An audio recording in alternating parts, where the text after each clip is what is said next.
I always felt like there was something wrong with me, that I was flawed. There was something about me that I felt it was perhaps dishonest, that I had to hide, that what I felt was wrong, and that I had to be very careful not to be discovered. Because if I was, something bad would happen. Really, really bad. And now I know that this is the result of years and years of narcissistic abuse. And I know that many people don't like this name, but it is important to name things. It is common for people to feel disloyal naming what happened to them, because after all, my parents did their best to raise me. They kept me clean. They gave me an education. They were kind sometimes. They were warm sometimes. She would give us a kiss in the forehead before bed almost every evening. Almost every evening. So, what I am about to say isn't blaming. I'm not blaming my mother for what she did. I am not vilifying her.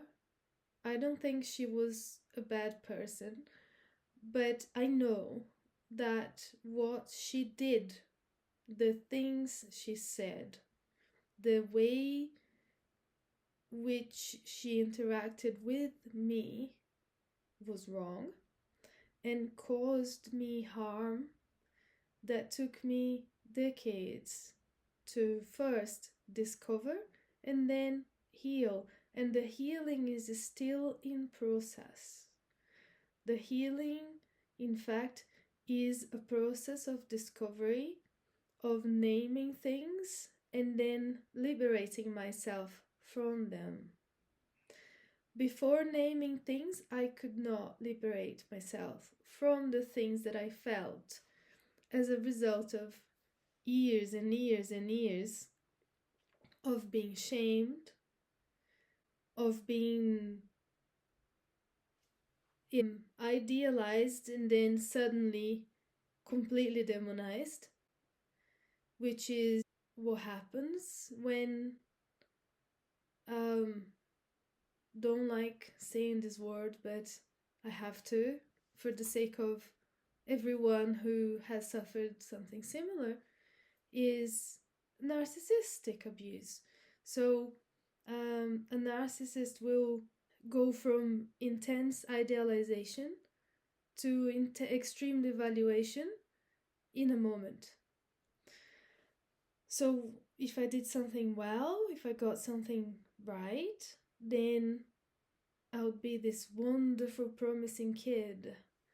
And if I did something badly or made a mistake or needed something, if I needed comfort, if I needed attention, if I needed clothes, if I needed explanations, then I was vilified. I was a terrible, terrible kid. I should be ashamed. And I would get a beating sometimes. I'd get a beating if I dropped something on the floor by mistake. So I lived in fear for most of my childhood. And as a child, as every child in a situation like that, I thought it was me. I thought there was something wrong with me.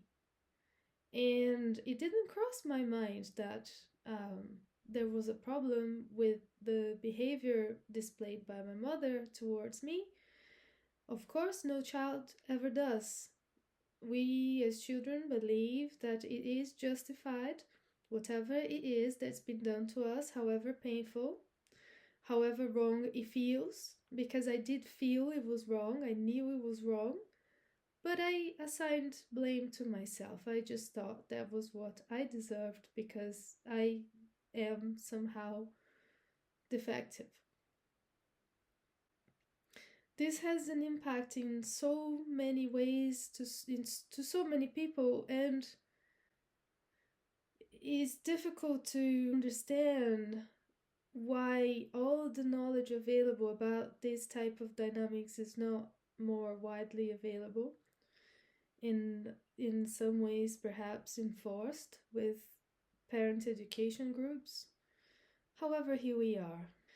We know that depression and anxiety affects 1 in 8 persons worldwide, and we know that socioeconomic background is a factor that increases the chances, because education is poor and because the parents have a very limited network of support and just a lack of understanding. Now, trying to justify the parents' behavior is a way which we tend to preserve the bond between ourselves and our parents, if they have been abusive, is to justify their actions and perhaps minimize. And that is a problem, because there is a difference between blame them, vilify them, and acknowledging what happened and its impact. So I'm not vilifying my mother, I'll say that again. I don't think she was evil. But I know that she was ignorant, very ignorant. She did not know a lot of things. And I know that perhaps it wasn't her fault for not knowing those things. She, after all, is part of a system that alienates people, dehumanizes people, and outcasts people. And perhaps she was in a way outcast. And anyway, this is again trying to justify. So that doesn't matter. Why she did it does not matter. Who she was does not matter. All that matters is the consequences.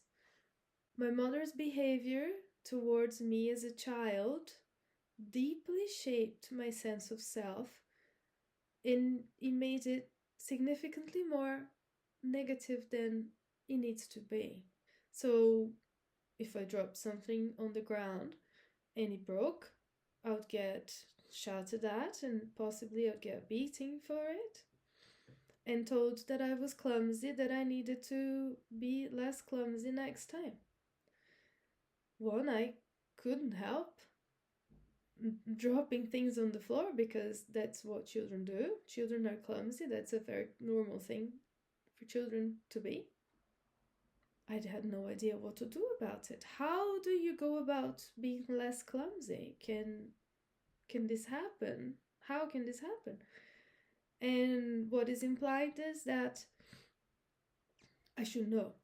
I should know how to make myself less clumsy, of course. And if I don't know how to make myself less clumsy, it's because I am stupid, I am inadequate, I am just not good enough as a person. And I deserve not to live. That's how a child thinks. So the child will see this as a reason for being annihilated from the earth, and will internalize that. And what the child will do, it will try to hide. It will hide next time by either not touching anything, or hiding when something breaks, or blaming someone else for someone else or something else for breaking. But of course the child does not want to get caught, because getting caught is indeed very, very bad.